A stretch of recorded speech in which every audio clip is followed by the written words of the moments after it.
وحدانیت کا مطلب کیا ہے؟ وحدت میں شامل ہونا. کیا وحدت میں شامل ہونا کیا ہے؟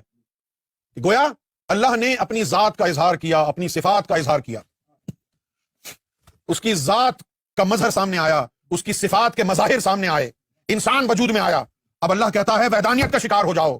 تم جہاں سے آئے ہو قطرہ بن گئے ہو سمندر سے نکل کر، ایک ایک قطرہ اب دوبارہ سمندر میں غرق ہو جائے تو یہ وحدانیت ہو جائے گی. یہ توحید ہے. کیا ہے؟ وحدت ناؤن ہے، توحید ورب ہے. توحید کا مطلب ہے ایک ہو جانا. توحید کا پیغام یہ ہے کہ تو اللہ سے جدا کیوں ہے، تو اللہ کی ذات میں فنا کیوں نہیں ہوا ابھی تک. تو توحید کا پیغام دینا یہ ہے کہ آؤ وہ تعلیم حاصل کر لو کہ تم اللہ کی ذات میں مستغرق ہو جاؤ. جو تمہارے اور اللہ کے بیچ میں دوئی باقی رہ گئی ہے اس کو ختم کر دو، فاصلے سارے مٹا دیے جائیں. جب تیرے اور اللہ کے بیچ میں فاصلے مٹ جائیں، دوئی ختم ہو جائے تو توحید پرست بن جائے گا، تو موحد ہو جائے گا. اور اس کی ابتدا کہاں سے ہوگی؟ لا الہ الا اللہ. کیا ہے؟ علامہ اقبال نے فرمایا کہ خودی کا سر نہاں، سر کہتے ہیں راز کو اور نہاں کہتے ہیں چھپا ہوا. خودی اپنی کھوج، میں کون ہوں، یہ خودی ہے. خودی کہ میرا راز کہاں سے پتا چلے گا کہ میں کون ہوں، اس کا نشان کہاں ہے؟ خودی کا سر نہاں، چھپا ہوا راز تیری حقیقت کا. خودی کا سر نہاں، تیری حقیقت کا کہ تو کون ہے، اس کا راز کہاں ہے؟ لا الہ الا اللہ.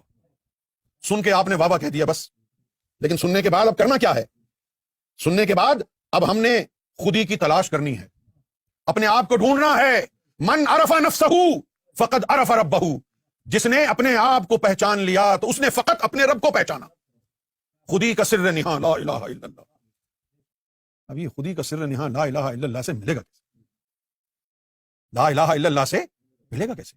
لا الہ الا اللہ کہنے کو ایک کلمہ ہے، لیکن یہ تریاق قلب ہے. تریاق کہتے ہیں میڈیسن کو، دوائی کو. کس کو کہتے ہیں تریاق؟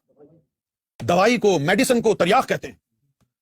اور زبانی طور پر تو بس آپ یہی کہتے ہیں کہ لا الہ الا اللہ کا مطلب یہ ہے کہ اللہ تعالیٰ کی وحدانیت کا اقرار کرنا، لیکن حقیقت میں اس کا جو باطنی مطلب ہے وہ کچھ اور بھی ہے. وہ کیا ہے؟ لا الہ یہ ایک تلوار کی مانند ہے کہ جو بھی غیر اللہ تیرے دل میں آ گیا ہے اس کی ضربیں لگا.